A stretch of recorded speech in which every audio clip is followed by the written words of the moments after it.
जय श्री राम। मैं मुकेश दुबे आप सभी को नमस्कार करता हूं। जैसे कि आप सभी को विदित है, बालकांड रामायण का पाठ चल रहा है और इसमें हमने पिछले भाग में आपको सुनाया था गंगा अवतरण की कथा का भाग दूसरा। आइए आनंद लेते हैं गंगा अवतरण की कथा का भाग तीसरा। अंशुमान कहे राज दे, निज मन हरि पद लाग, गायाऊं सगर तप का जीवन, हृदय अधिक अनुराग, लखन सिय रामचंद्र शंकर हरिओम। राजा सगर अंशुमान को राज्य थे, अपना मन भगवान के चरणों में लगा, हृदय में बड़े प्रसन्न होते हुए वन में तप के लिए चले गए। कि तासु तनय दिलीप नृप भयऊ, तप कर हे ते उतर दिस गयऊ, आत हे अगम तप कीन नृपाला, भाई काल बस गए कछु कालम। अंशुमान के पुत्र राजा दिलीप हुए, सो अंशुमान उन्हें राज्य देकर तप करने के लिए उत्तर दिशा को गए। राजा ने बहुत ही कठिन तपस्या की, कुछ दिन बीते तो काल के वश हो मर गए। कह विधि कहूँ दिलीप प्रभुताई, से सकलन पहते ही आई, जोगत जे नित सुर पत रही, महिमता सुकवन विद गई।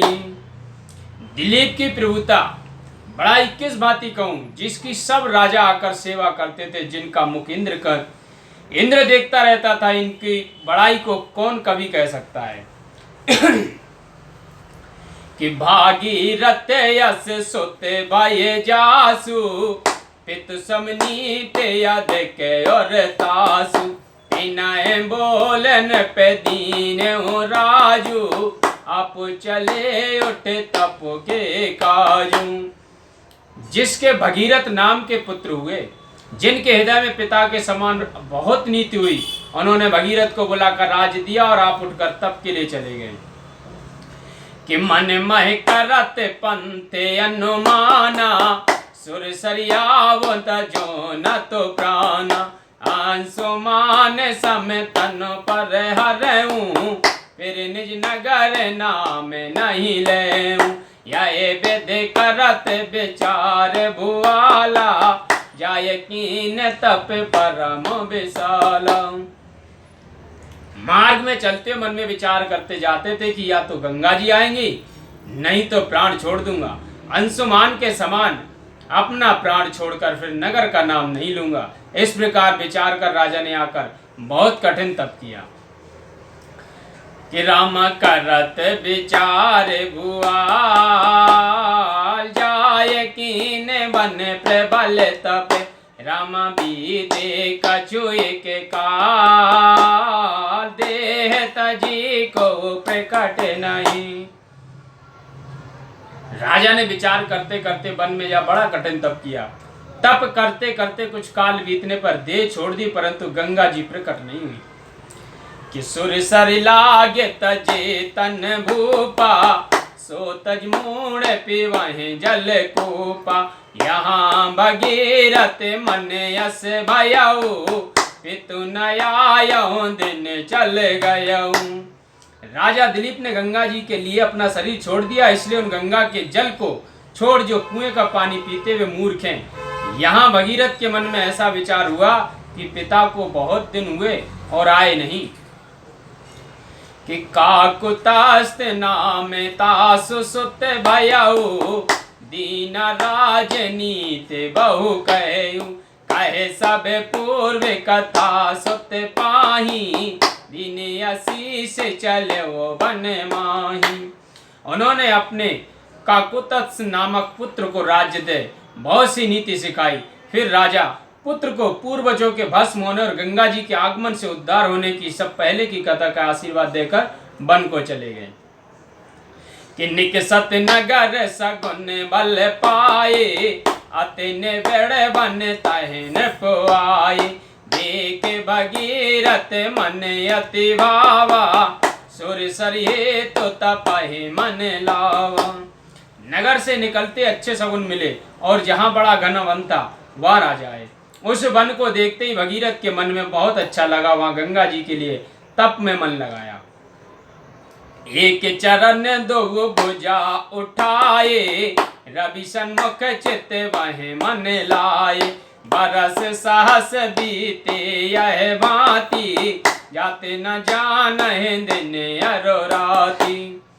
वे एक पांव पर खड़े और दोनों बाहों को ऊपर को किए चित्त लगाकर सूर्य के सन्मुख देखते थे। इस भांति 1000 वर्ष बीत गए और दिन रात जाते हुए नहीं जाना। कि देखे योग्र तप विद चले आए, बोले न पसन बचन सुनाए। चाहो न पे सोले हो बरदाना, बोले न पे करे अजय प्रणाम। जो मांगो सो जानत आहू, मोसन मांगन प्रभु के मैं कहूँ।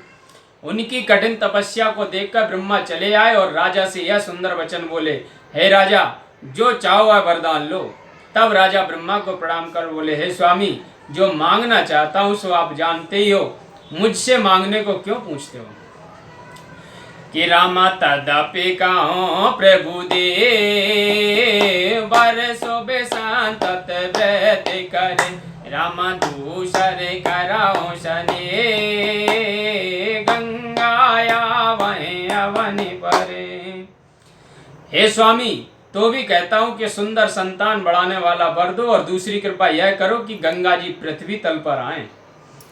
कि एव मास्तु कहे पुण्य विद कही, सुर सर देव राख को सकही। छूट जाए पुण्य तुरत रसातल, फिर नन पत सुनिए पुण्य भूतल।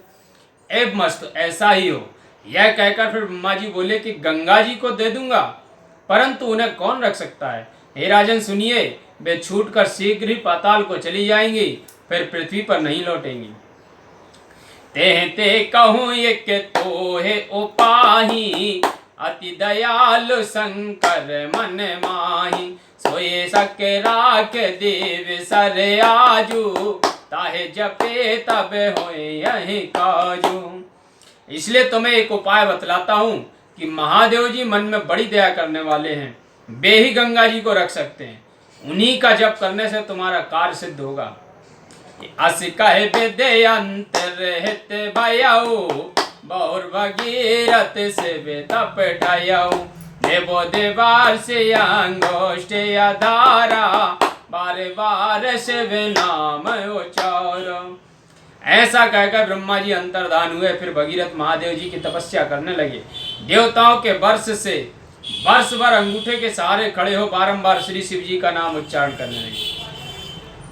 कि शिव कृपाल प्रगटे तब आई, हाथ जोर नृप कहे सिर नाई। मेरा कब सुर सरि दे आशा, बहुत उमापति गे कैलाश। तब दया सागर शंकर जी आकर प्रकट हुए तो राजा ने हाथ जोड़ सिर नवा विनती की, तब मैं गंगा जी को धारण करूंगा। ऐसी आशा देकर फिर महादेव जी कैलाश पर्वत को लौट गए। कि वहां देव सर शिवे वचन, सुन मन कीन विचार। जाऊं रसातल शिवे सहित, जात न लाऊं बार। लखन सिय रामचंद्र शंकर हरिओम। वहां गंगा जी ने श्री शिव जी के वचन सुन मन में विचार किया कि मैं शिव सहित रसातल को चली जाऊंगी और जाने में देर नहीं लगाऊंगी। बोलो सिया बोले रामचंद्र।